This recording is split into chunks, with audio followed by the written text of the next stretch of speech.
kai kalbam apie prestižinės institucijas, nepotizmas tarpsta. Pažintis, vakarėliai, giminės. Šiuo atžvilgiu aš priklausau RCA mafijai. RCA tai Royal College of Art, Karališkasis meno koledžas. Nedidelis, intimus, visi vienu žino, bet kaip bebūtų, aš 7 metus praleidau ten, atlikdamas meninį tyrimą tema gravitacinė estetika ir, tūsindavausi, kaip ir daugelis, supažinau su labai plačius žmonių spektru, geografiškai, kritiškai, amžiaus atžvilgiu ir panašiai. Ir, gaudavau visokius pasiūlymus, vienas iš jų buvo tokiu kritiniu mano gyvenimo momentu, kai aš svarsčiau apie kažkokią nuolatinę, stabilesnę poziciją, nes su menininko pozicija yra taip, kad vieną kartą yra projektas, kitą kartą nėra, nežinai, kokia bus ateitis. Ir gavau pasiūlymą vizituojančio profesoriaus pozicijai 3 metams Čikagos meno institute. Tai yra pagrindinė meno kaip akademija Čikagoje. Ir kadangi, matyt, pradžioje buvo neformalus toks kvietimas, tik ilgainiui išaiškėjo, kad aš vis dėlto turėsiu dalyvauti tokiam, vidiniam konkurse. Aš parašiau paraišką, interviu, portfolio, ilgas procesas.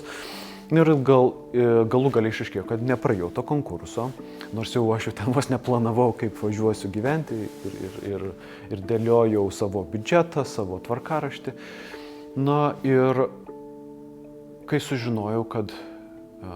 Buvo tokia dviprasmiška situacija. Pirmą sužinau, kad negavau poziciją, bet tuo pačiu metu man pasiūlė žemesnį tokią poziciją, vizituojančią lektoriaus poziciją. Bet vizituojantis lektorius turi dėstyti kažkiek studentam, ne kažkiek, o daugiau nei profesorius, mažiau laisvas. Tai pasiklausinėjęs kolegų, kurie jau ten dirba, išsiaiškinau, kad ten pakankamai daugiau laiko reikia skirti dėstymui, nei yra apibrėžta sutarty.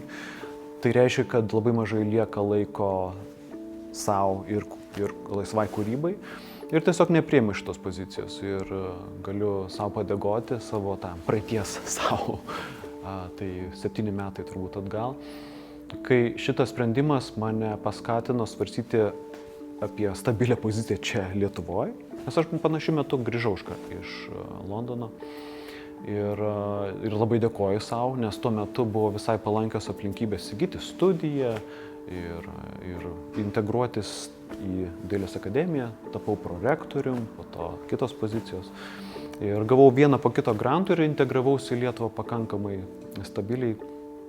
Ir tikrai reikiamoj vietoj, tinkamoj vietoj ir laiku įleidau šaknis ir tuo labai džiaugiuosi. Tai sakau, tas atmetimas gal buvo savotiška tokia kritiška provokacija, pasvarsyti rimčiau, kaip čia iš tikrųjų, ką čia turi aplinkui save, išnaudoti, vartoti, tausoti, gerbti. Ir pamatyti, kaip futurologai sako, silpnus signalus, kurie formuoja dar tik ateitį, apčiuopti juos.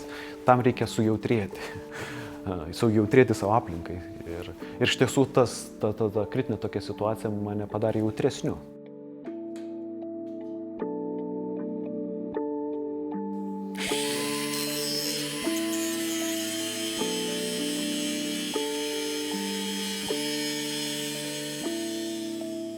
Visiškai nejaučiau nei kažkokios, čia gal labiau iš kokios neapykantos ar nusivylimų galėtų vykti, bet nebuvo taip. Nes kita vertus aš tiesiog dažnai pats susigrybinu.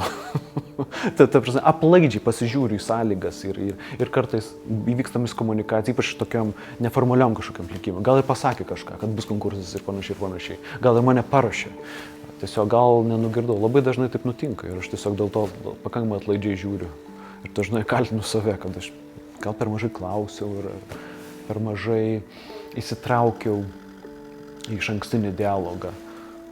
Tai aš gal labiau linkęs save kaltinti nei kitus. Nes čia tas scenarijus, kad aš atmečiau dėl atmetimo, tai čia labiau toks būtų scenarijus tokiam asmeniui, kuris piktybiškai su neapykanta, pykčiu reaguoja, bet nežinau, čia ne mano stilius.